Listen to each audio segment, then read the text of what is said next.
अस्सलाम वालेकुम। यासीन आपके साथ हाजिर है इस मॉर्निंग ब्रीफिंग में। आज इस हफ्ते का सेकंड वर्किंग डे है, ट्यूसडे है, लेकिन वर्किंग के हिसाब से आज आप पहला दिन कंसिडर कर सकते हैं क्योंकि कल अमेरिका की तमाम मार्केटें बैंक हॉलीडे था। कल अमेरिका में और कनाडा में लेबर डे हॉलीडे की वजह से मार्केटें बंद थी। मार्केट में वॉल्यूम ना होने के बराबर था। मार्केटें सिर्फ एशियन एंड यूरोप की मार्केटें जो है कल चलती रहीं और जो कि लेट नाइट अर्ली नाइट जो है वो मार्केटें बंद हो गई थी। रात को पाकिस्तानी वक्त के मुताबिक 10 बजे मार्केटें क्लोज हो गई थी। बहरहाल उसके क्लोज होने के 5 आवर्स के बाद यानी लेट अर्ली मॉर्निंग रात को 3 बजे मार्केट तमाम खुल गई और जो वॉल्यूम के हवाले से जो आपसे जिक्र हुआ था कि नॉर्मली हमने ये देखा है कि जब लॉन्ग वीकेंड आता है अमेरिका में या कहीं भी किसी भी कंट्री में, चाहे वो जापान हो, चाइना हो या यूरोप की किसी कंट्री में, जब लॉन्ग वीकेंड आता है और उसके बाद मार्केटें ओपन होती हैं तो उसके अंदर वॉल्यूम भरपूर दिखाई देता है। तो आज चूंकि सैटरडे, संडे, मंडे 3 दिन तक अमेरिका की मार्केटें और कनाडा की मार्केटें बंद पड़ी हुई थी, आज हम ये कह सकते हैं कि आज मार्केट में वॉल्यूम भरपूर रहेगा। अच्छा, लास्ट हमारे पास जो हालात व वाकयात थे उसमें फ्राइडे को मार्केटें बहुत ज़्यादा गिर गई। अमेरिका की स्टॉक मार्केटें तकरीबन 4% तक फॉल डाउन हो गई और उसके पीछे हमारे पास कोई ग्राउंड रियलिटीज़ या कोई सॉलिड न्यूज़ मौजूद नहीं थी। हम ये कहें कि जनाब बहुत सारे हालात ख़राब थे। अमेरिका और चाइना के दरमियान चपकलिशें, कोई नया सिलसिला शुरू हुआ हो, कोई नया पेंडोरा बॉक्स खुला हो, या अमेरिका और रशिया के दरमियान कुछ हुआ हो, या अमेरिका और यूरोपियन यूनियन के दरमियान कोई ऐसी नाचाकी हुई हो, लेकिन ऐसा कोई सिलसिला फ्राइडे की फॉलिंग मार्केट में हमें नज़र नहीं आया। अच्छा, ये बात मैं आपसे काफ़ी अर्से पहले भी कर चुका हूं जब हमने तकरीबन 2-2.5 महीने पहले गोल्ड की मार्केट को फॉल करते हुए देखा, होते हुए देखा। यानी गोल्ड ने अपना लाइफ हाई, हिस्ट्री हाई कर दिया था 2073 का।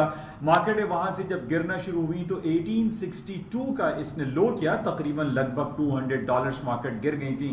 लेकिन लोगों के जहनों में ये नहीं था कि ये गोल्ड की मार्केटें जो हैं क्यों गिर रही हैं। इसमें एक ही वर्ड इस्तेमाल होता रहा कि it was an healthy correction, कि टेक्निकल ग्राउंड पे मार्केटें डाउन साइड पे आई, एक हेल्दी करेक्शन ड्यू था। क्योंकि नॉर्मली हमने ये देखा है कि जो मूविंग एवरेजेस होते हैं, चाहे वो 100 डेज हो, 200 डेज हो या 21 डेज मूविंग एवरेजेस हो, या रिलेटिव स्ट्रेंथ इंडेक्स हो जो कि ऑसिलेटर्स के तौर पर हम इस्तेमाल करते हैं या प्रेशर इंडिकेटर के तौर पर हम इस्तेमाल करते हैं कि जनाब 80 से ऊपर अगर प्रेशर इंडिकेटर RSI आए तो हमारे पास ये इंडिकेशंस वाज़े तौर पर आ जाती हैं कि जनाब मार्केट में कोई खबर हो या ना हो, मार्केटें फॉल हो जाएंगी। इसी तरीके से RSI में जब हम ये देखते हैं कि 20, 15 या 25 पे जब RSI प्रेशर इंडिकेटर नीचे की तरफ आता है और ओवरसोल्ड टेरिटरी मार्केट कहलाती है, उसमें काफी ये उम्मीदें वाबस्ता हो जाती हैं कि अब मार्केटें हायर साइड पे ऊपर की तरफ जाएंगी और ऐसा नॉर्मली हमने देखा है कि होता है। बहरहाल फ्राइडे की जो फॉलिंग मार्केट थी इसमें कोई खास खबर नहीं थी। मार्केटें गिरने की वजह सिर्फ हमारे पास यही थी कि जनाब जो हाई टेक कंप्यूटर से रिलेटेड या टेलीकम्युनिकेशन से रिलेटेड जितनी भी कंपनीज हैं उनके शेयर्स गिर गए थे, फॉल हो गए थे। उसमें एप्पल, टेस्ला, Amazon.com और आपके ये अल्फाबेट, गूगल, माइक्रोसॉफ्ट, ये तमाम स्टॉक्स, नेटफ्लिक्स, फेसबुक, इन तमाम के शेयर्स डाउनफॉल हो गए थे और जिसकी वजह से हमने ये देखा कि इसका इफेक्ट तमाम स्टॉक इंडिसेस में पड़ा। जैसे मैंने पहले भी आपसे ये कहा था कि पहले एक जमाना था, यानी आज से 8-10 साल पहले के लिए ले लीजिए, कि हम बहुत ज्यादा उन 30 ब्लू चिप्स कंपनी को मलहूज़े खातिर रखते थे, उनकी रिपोर्ट्स को चेक करते थे जो 30 blue chips company Dow Jones में एग्जिस्ट करती हैं, जिसके अंदर मैकडोनल्ड भी था, बल्कि है McDonald, General Motors, Ford Motor, Intel और ऐसी बहुत सारी कंपनीज हैं, यानी हनीवेल ले लीजिए और भी बहुत सारी जो 30 ब्लू चिप्स कंपनीज हैं वो एग्जिस्ट करती हैं 30 blue chips company Dow Jones में। लेकिन अब हम ये देख रहे हैं कि पिछले तकरीबन 6 महीने या साल भर से इन तमाम 30 ब्लू चिप्स कंपनी में सिर्फ महज 8-10 कंपनीज ऐसी रह गई हैं जिनको हम मार्केट मूवर्स के तौर पर गिरदानते हैं। उसके अंदर सबसे पहले मैं हमेशा आपसे बयान करता रहता हूं कि जनाब जो $1 ट्रिलियन इंडस्ट्रीज, $1 ट्रिलियन कंपनीज बन चुकी हैं, जिसमें सरे फहरिस्त है आपका एप्पल, नंबर 2 आ जाता है Amazon.com, alphabet, Google, Facebook, Netflix, Microsoft, Intel, IBM। ये वो जिन्नातों वाली कंपनीज हो चुकी हैं जिनको हम सबसे ज्यादा क्लोजली वॉच करते हैं और इनके आउटकम पे हम ये चेक करते हैं कि इनकी मार्केट कैपिटलाइजेशन क्या हो गई, इनका अर्निंग पर शेयर क्या हो गया, इनकी जो ग्रोथ प्रोग्रेस है वहां वो उसमें क्या इफेक्ट्स आ रहे हैं। तो हमारे पास यही 5-6 कंपनीज रह गई हैं जिनको हम फैंग ग्रुप भी कहते हैं, सो कॉल्ड फैंग ग्रुप, और इनके आउटकम पे मार्केटें घूमती हैं। अच्छा, इसी तरीके से अब दुनिया की सबसे बड़ी कंपनी एप्पल बन चुकी है, जिसमें अभी ताजा तरीन खबर हमारे पास ये भी लगी हुई थी कि जनाब एप्पल इतनी बड़ी जायंट कंपनीज बन चुकी है जो कि 3 डिफरेंट ममालिक को खरीदने की ताकत रखती है। यानी एप्पल जो कंपनी है वो रशिया को खरीद सकती है, क्योंकि रशिया का जो GDP है वो तकरीबन 1.6 ट्रिलियन ऑफ डॉलर है। इसी तरीके से स्पेन का 1.5 ट्रिलियन ऑफ डॉलर उसका GDP है, और कनाडा का भी GDP 1.7 या 1.8 ट्रिलियन डॉलर है, जो कि लेस देन एप्पल से है। ये कहा जा रहा है कि जनाब ये वो वाहिद कंपनी है जो कि दुनिया के 3 बड़े मुल्कों को, जो कि बड़े मुल्क जो तरक्की याफ्ता ममालिक कहलाते हैं, उनको खरीदने की ताकत रखती है ये एप्पल कंपनी जो है। इसके अलावा छोटे तो बहुत सारे ममालिक ऐसे हैं जिसको ये खरीदने की ताकत रखता है एप्पल कंपनी। तो हम ये देखते हैं कि इन कंपनीज के आउटकम पे न सिर्फ नेस्डैक बल्कि डाउ जोन्स, S&P, ये तमाम स्टॉक्स में बहुत ज्यादा मूवमेंट दिखाई देती है।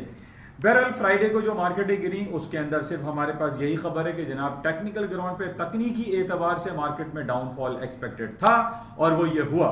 RSI 81 पे चल रहा था, उसमें ये इंडिकेशन थी कि मार्केटें फॉल होंगी और मार्केटें फॉल हो गई, लेकिन कोई सॉलिड खबर हमारे पास मौजूद नहीं थी।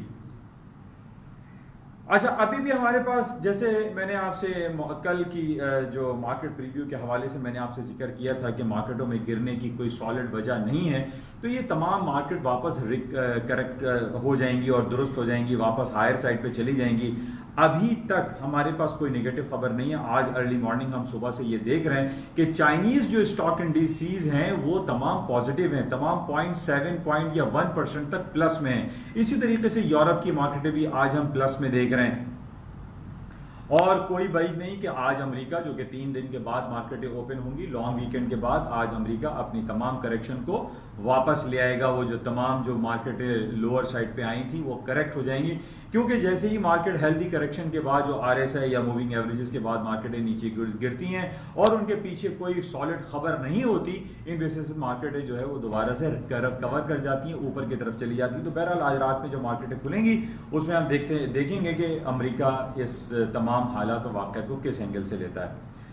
अच्छा, कुछ खबरें हमारे पास गोल्ड के हवाले से हम बात कर लेते हैं। गोल्ड की कीमतें, मैंने आपसे बारहा इस बात का जिक्र किया है कि गोल्ड की कीमतें जब तक 1920 से नीचे नहीं जाती उस वक्त तक मार्केटें डाउन साइड पे नहीं नजर आती, क्योंकि उसमें टेक्निकल ग्राउंड पे बहुत इंपॉर्टेंस है। क्योंकि 10 साल पहले जब गोल्ड ने हाई किया था वो 1920 का हाई किया था। इस बेसिस पे मैंने कई बार आपसे कहा कि इस टेक्निकल लेवल को आप जहन नशीन कर लीजिए कि ये जब तक नहीं टूटता या टूट के मार्केट इसके नीचे क्लोज नहीं होती, उस वक्त तक हम ये नहीं कह सकते कि गोल्ड जो है वो फॉलिंग साइड पर है या गोल्ड की कीमतें फॉल हो जाएंगी। बहरहाल गोल्ड के फॉल होने की एक पॉइंट हो सकता है कि जब अनटिल एंड अनलेस पूरी दुनिया अपने इंटरेस्ट रेट बढ़ाने का सिलसिला शुरू नहीं कर देता, क्योंकि अभी तक हम ये देख रहे हैं कि पूरी दुनिया में जो शरह सूद है वो अपने तारीखी एतबार से लोअर साइड पे ट्रेड हो रहा है, लोअर साइड पे मैनेज हो रहा है। अमेरिका का इंटरेस्ट रेट इस वक्त 0 और 25 बेसिस पॉइंट है, और इसी तरीके से बरतानिया का है, और आपका यूरोपियन सेंट्रल बैंक है, स्विट्जरलैंड है, ऑस्ट्रेलिया है, न्यूजीलैंड है। इन तमाम के जो इंटरेस्ट रेट को अगर आप जाके जज करें, चेक करें, तो वो नियरली 1% या 0% पे चल रहे हैं। तो जब तक हमारे पास ये खबर आना शुरू नहीं हो, ये बड़ा वैलिड पॉइंट है, इसको आप जरूर जहन में रखिएगा। अक्सर लोग मुझे फोन करते हैं कि यासिन भाई गोल्ड की मार्केटें थोड़ी नीचे आई हैं, क्या करें क्या नहीं करें, और मार्केट में हम फंसे हुए हैं, हमने ऊपर की बाई की हुई है। तो मैं आपको कई बार इस बात का जिक्र कर चुका हूं कि गोल्ड की कीमतें जब तक 1920 से नीचे वीकली या मंथली क्लोजिंग इसकी क्लोजिंग नहीं आती, उस वक्त तक गोल्ड की कीमतें नीचे नहीं आएंगी, एंड प्लस कोई दुनिया इंटरेस्ट रेट बढ़ाने का इंडिकेशन ना दे। तो बहरहाल इसको आप बाय करके चांस लें और जो नया लेवल है 1920 उसको आप जहन में रखें। अच्छा, इसी तरीके से ऑयल की बात हम कर लेते हैं। ऑयल की कीमतें $41 एंड $44 का मैंने काफ़ी आपसे जिक्र किया हुआ था कि $41 मार्केट तोड़ेगी तो मार्केट फॉलिंग साइड पर आ जाएगी, नीचे आ जाएगी। हालांकि दूसरी तरफ हमारे पास बहुत ज़्यादा पोटेंशियल एग्जिस्ट कर रहा था कि ऑयल की कीमतें हायर साइड पे जाएंगी, क्योंकि जो जियो पॉलिटिकल सिचुएशन है, जो हालात इतने गंभीर हो रहे हैं, और प्लस ओपेक प्लस की तरफ से ये इंडिकेशन थी कि वो प्रोडक्शन को कट करेगा, इन बेसिस पे ये कभी इम्कानात थे। एंड प्लस रीओपनिंग की जो बात चल रही थी कि पूरी दुनिया में अब कोरोना वायरस खत्म हो रहा है, और खत्म तो नहीं हो रहा, मतलब कम हो गया, और उसके बाद रीओपनिंग होगी, जहाज चलेंगे, गाड़ियां चलेंगे, ट्रक चलेंगे, और तमाम दुनिया का जो मुआशी पहिया है वो चलना शुरू हो जाएगा। तो तेल की डिमांड की जो डिमांड है उसके अंदर इजाफा होगा, तो लाजमी तेल की कीमतें ऊपर की तरफ जाएंगी। लेकिन ऐसा कुछ हो ना सका, और अब ये आलम है कि तेल की कीमतें $41 से नीचे की तरफ ट्रेड हो रही हैं। देखिए, बहुत सारी बातें और ख़बरें ऐसी होती हैं कि जो हमें बाज़ार में या मार्केट प्लेस पे या उमूमी तौर पे किसी मीडिया की वो सुर्खी नहीं बनती, लेकिन कुछ जो जिस तरीके से आप तज्जियाती नज़र रखते हैं और आप ख़बरें पढ़ते रहते हैं, तो उनकी तज्जियाती बुनियाद पे ये कहा जा सकता है कि सऊदी अरब के ऊपर आजकल प्रेशर बहुत ज़्यादा है। अच्छा, वो प्रेशर किस चीज़ का है? वो प्रेशर है इसराइल और मुत्तहदा अरब इमारात के दरमियान। जब से ये जो सिफारती और तिजारती ताल्लुकात बहाल हुए हैं, 70 साल तारीख को ब्रेकअप हुआ है, यानी खुदा खुदा करके कुफ्र टूटा वाली बात की ये जो ब्रेकअप हुआ, यानी ब्रेक थ्रू हुआ, और इसराइल और मुत्तहदा अरब इमारात के दरमियान जो ताल्लुकात की बहाली का सिलसिला है। और इसी तरीके से बहरीन की खबर भी हमारे पास आई, कतर की खबरें भी हमारे पास चल रही हैं। बहरीन ने इसराइल के लिए अपना जो हवाई अड्डा है वो खोल दिया है, एयर ट्रांसपोर्टेशन सिस्टम जो है उन्होंने ओपन कर दिया, लेकिन पार्टली जो है उनके हालात ताल्लुकात बहाली की तरफ गए हैं। इसी तरीके से सऊदी अरब के ऊपर ये जो आई पर्सनली, जो मेरी अपनी ज़ाती राय है, जो कि मेरा अपना तज्जिया है, कि सऊदी अरब के ऊपर भी बहुत ज़्यादा प्रेशर बिल्डअप हो रहा है अमेरिका की तरफ से, यूरोपियन कंट्रीज़ की तरफ से, कि सऊदी अरब भी इसराइल की इंटेग्रिटी को एक्सेप्ट करे, उसको कबूले, उसको एज अ कंट्री कंसिडर करें। अपार्ट फ्रॉम दिस के बहुत ज़्यादा तहफ़्फ़ुज़ात पाए जाते हैं कि जनाब वो जब तक फ़लस्तीन को उनकी अपनी स्टेट नहीं मिलेगी, सऊदी अरब और पाकिस्तान और बहुत सारे इस्लामिक स्टेट ऐसे हैं जो कि इसराइल को कबूल करने में रिलक्टेंसी शो कर रहे हैं, और वो ये कहते हैं, उनका मौक़िफ़ है कि सऊदी के इसराइल के साथ साथ फ़लस्तीनियों को भी अपनी एक ज़मीन मिलनी चाहिए, अपनी जगह मिलनी चाहिए। और कहा यही जाता है कि इसराइल जिस मुल्क में एग्जिस्ट करता है, इसराइल जिस ज़मीन पर एग्जिस्ट करता है, वो ज़मीन फ़लस्तीनियों की थी। तो इस हवाले से बहुत ज़्यादा प्रेशर है सऊदी अरब के ऊपर कि सऊदी अरब भी इसराइल को कबूल ले, लेकिन सऊदी अरब बीच में फंसा हुआ है। सऊदी अरब इसराइल के हवाले से जो वो कहते हैं कि लुकमा ऐसा है कि जो ना निगला जाए ना उगला जाए, तो अब वो आके बीच में सऊदी अरब के अटक गया है। अब सऊदी अरब के ऊपर प्रेशर जो मुझे दिखाई देता है वो ये है कि अमेरिका ये कहता है कि सऊदी अरब इसराइल को कबूल है, और अगर सऊदी अरब इसराइल को एक्सेप्ट नहीं करता तो हम सऊदी अरब को फाइनेंशियल क्राइसिस के जंगल में और उसके कुएं में ढकेल देंगे।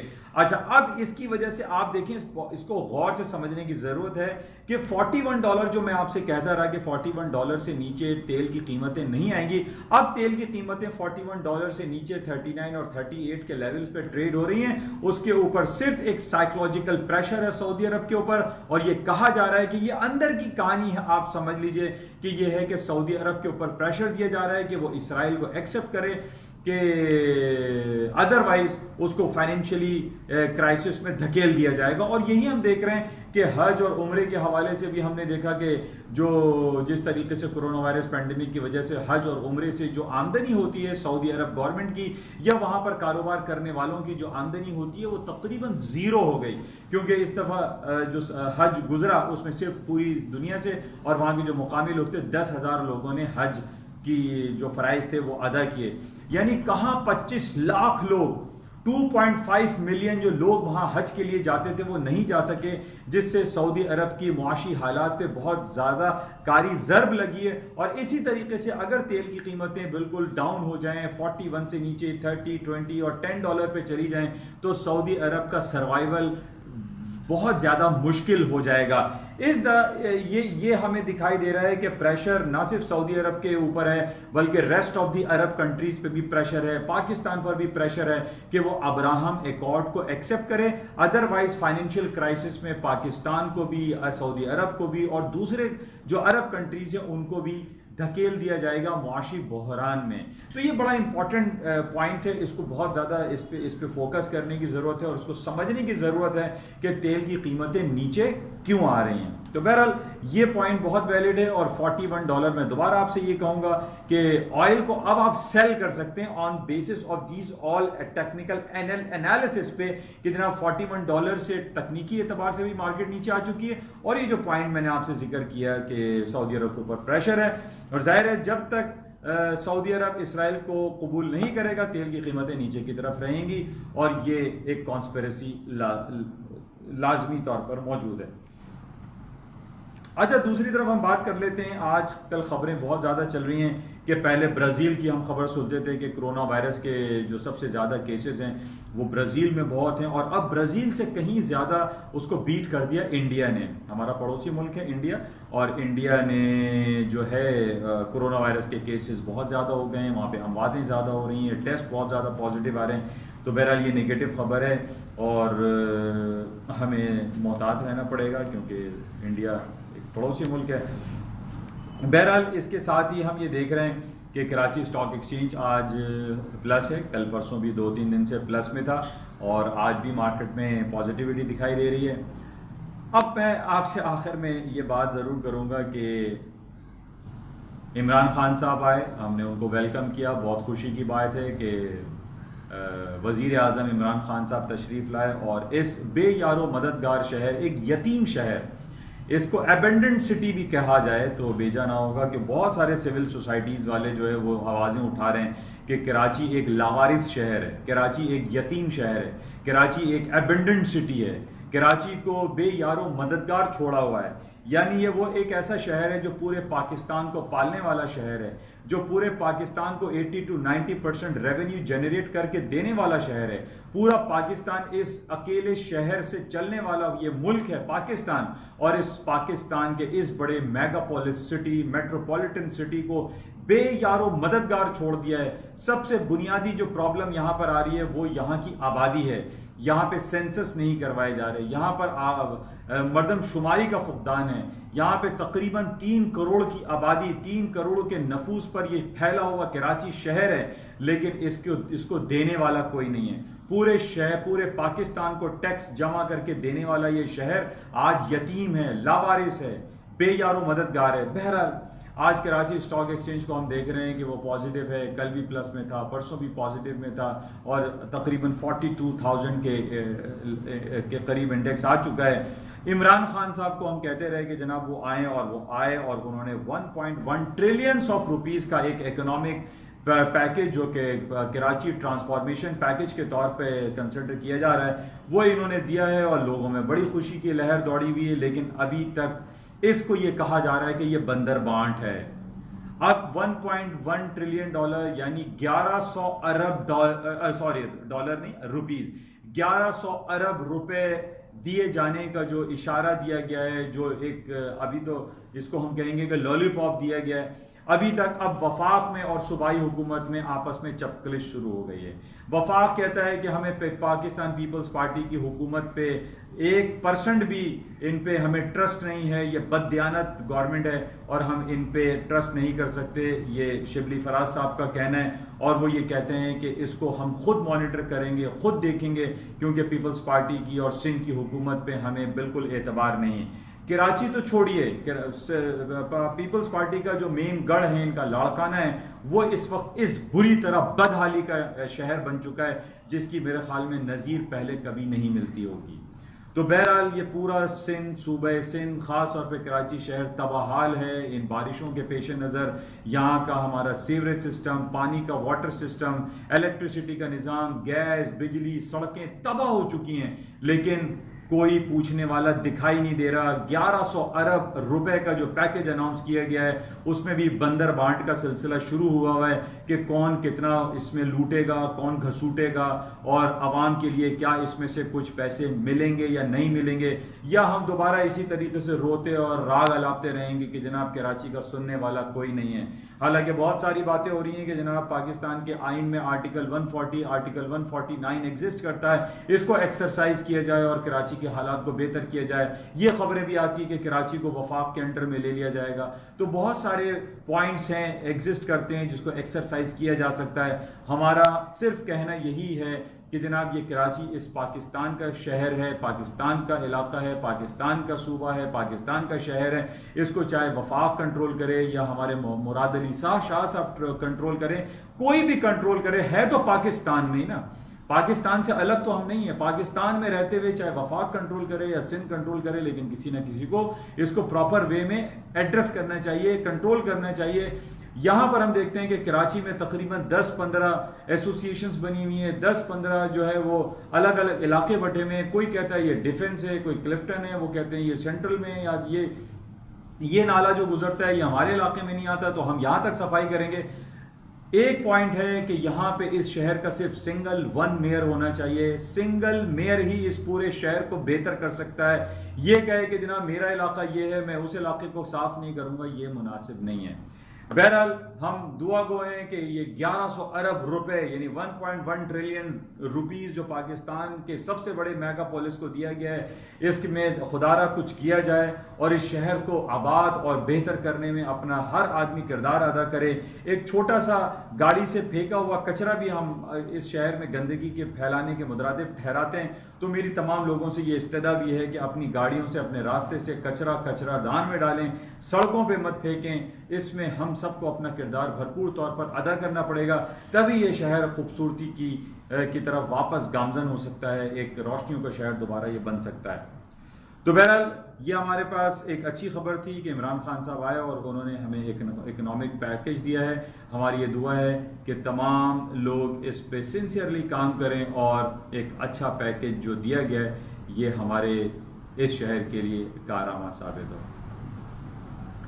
इंशाल्लाह राब्ते में रहेंगे। आज शाम को देखते हैं कि मार्केट में क्या सूरत हाल रहती है, क्योंकि आज मार्केटें 3 दिन के बाद खुलेंगी। उम्मीद ये की जा रही है कि आज मार्केट में वॉल्यूम भरपूर रहेगा।